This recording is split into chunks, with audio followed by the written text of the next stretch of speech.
जय हिंद एवरीवन। आज की क्लास का जो सबसे पहला क्वेश्चन है वो ये है कि which Indian art form blends Buddhist, Greek and Roman element. कौन सी भारतीय कला शैली बौद्ध, यूनानी और रोमन तत्वों को मिलाती है। तो एक आर्ट फॉर्म थी इंडिया की, तो जो थी गांधार आर्ट्स यानी कि गांधार स्कूल। गांधार कला जो है उसके अंदर बुद्धिस्ट, ग्रीक और रोमन इन सभी का मिक्सचर पाया जाता है। नेक्स्ट क्वेश्चन है हमारा, हु रोट दी आईने अकबरी। आईने अकबरी एक पुस्तक का नाम है और यहाँ पे ये पूछा जा रहा है कि ये जो आईने अकबरी है ये किसके द्वारा लिखी गई है। तो आईने अकबरी जो पुस्तक है वो लिखी गई है अबुल फजल के द्वारा। Who ruled Delhi after Razia Sultan. आपको पता है कि रजिया सुल्तान पहली और आखिरी एकमात्र मुस्लिम महिला शासिका थी जिसने दिल्ली की गद्दी के ऊपर राज किया। और दिल्ली की गद्दी के ऊपर राज जो रजिया सुल्तान ने किया, तो उनके बाद में जब रजिया सुल्तान को मार दिया गया हरियाणा में कैथल के अंदर, तो उसके बाद में रजिया सुल्तान की जगह दिल्ली पर किसने शासन किया, तो उन्होंने किया बलबन ने। ऑप्शन बी, ऑप्शन ए यहाँ पे सही जवाब है। और अगर पूछा जाए कि रजिया सुल्तान के पिता का क्या नाम था, तो वो था इल्तुतमिश। तो ये बात भी आप ध्यान रख सकते हैं। नेक्स्ट क्वेश्चन की तरफ हम बढ़ते हैं और हमारा नेक्स्ट क्वेश्चन ये कह रहा है कि the famous Pancha Ratha is located in which state. प्रसिद्ध पंचरथ किस राज्य में स्थित है। तो जो पंचरथ हैं वे हैं हमारे महाबलीपुरम यानी कि तमिलनाडु के अंदर। महाबलीपुरम, महाबलीपुरम तमिलनाडु में, महाबलीपुरम तमिलनाडु के अंदर जो पंचरथ हैं वो सिचुएटेड हैं। तो ऑप्शन बी हमारा यहाँ पे सही जवाब हो जाएगा, Mahabalipuram Tamil Nadu. In which city is the Gol Gumbaz located. गोल गुम्बद जो है वो किस शहर के अंदर है।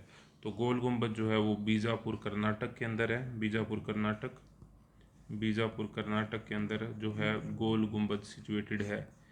नेक्स्ट क्वेश्चन है हमारा यहाँ पे, which act officially ended the east India companies rule in India. कौन सा अधिनियम भारत में ईस्ट इंडिया कंपनी के शासनकाल का आधिकारिक अंत था।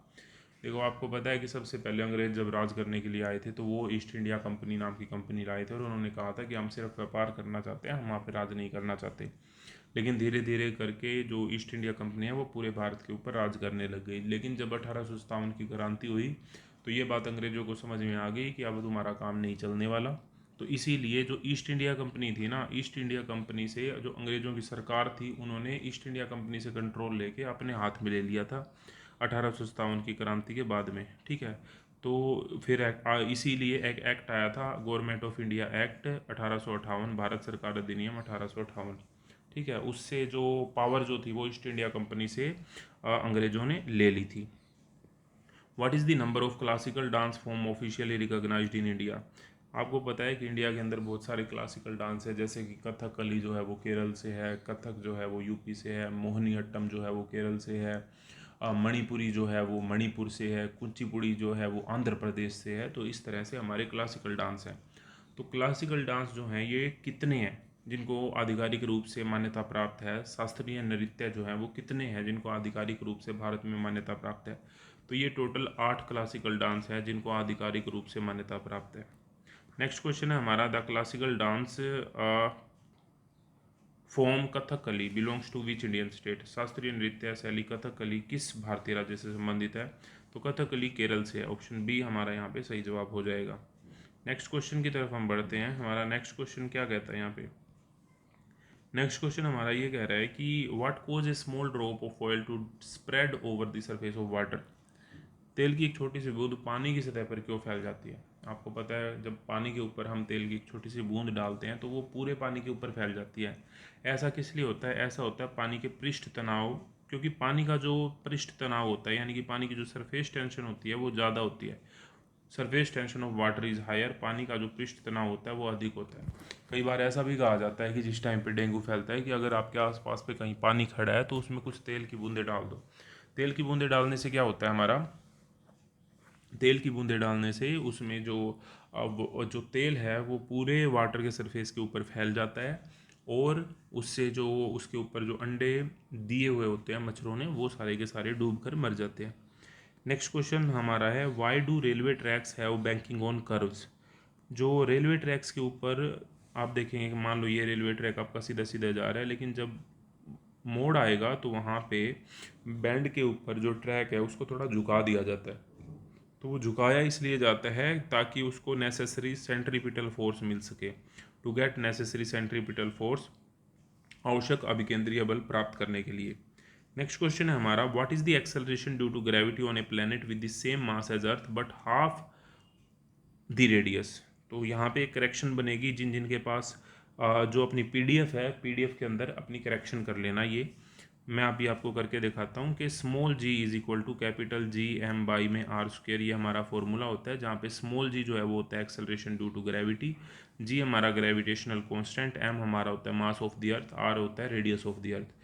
और R radius of the Earth अगर आपसे पूछी जाए तो वो उसकी जो वैल्यू होती है वो होती है 6400 किलोमीटर, 6400 किलोमीटर, ये होती है हमारी आर की वैल्यू, यानी कि रेडियस ऑफ अर्थ आपसे पूछी जाए तो रफली ये होती है। ठीक है, अब ये इस क्वेश्चन के अंदर अगर आप पढ़ोगे तो ये कह रहे हैं कि अगर हमको जी की वैल्यू निकालनी है ऐसी जगह के ऊपर जहाँ पर जो मास है वो तो सेम रहे लेकिन जो रेडियस है वो आधी हो जाए, रेडियस आधी होएगी तो ये आर स्क्वेयर हो जाएगा, 4 ऊपर चला जाएगा, और इसको हम लिख सकते हैं G dash is equal to 4G। इसको आराम से पोज करके देख लेना, आपको चीज़ें समझ में आ जाएंगी मैंने कैसे लिखा है। तो इसका जो करेक्ट आंसर बनेगा वो हमारा 4 और स्मॉल जी बनेगा, ऑप्शन सी करेक्ट आंसर है, लेकिन ऑप्शन को आप चेंज कर देना पीडीएफ के अंदर जो भी पढ़ रहे हैं। और जिनके पास अभी तक पीडीएफ नहीं है तो पीडीएफ का जो लिंक है वो आपको वीडियो के डिस्क्रिप्शन और पहले कमेंट बॉक्स में मिल जाएगा। पीडीएफ के अंदर हम एनसीसी के 500 मोस्ट इंपॉर्टेंट एमसीक्यू डिस्कस करते हैं जो आपके एनसीसी के एंट्रेंस एग्जाम में पूछे जा सकते हैं। What makes the oil in a lamp rise in the wick, दिए में बाती के माध्यम से तेल ऊपर क्यों चढ़ता है।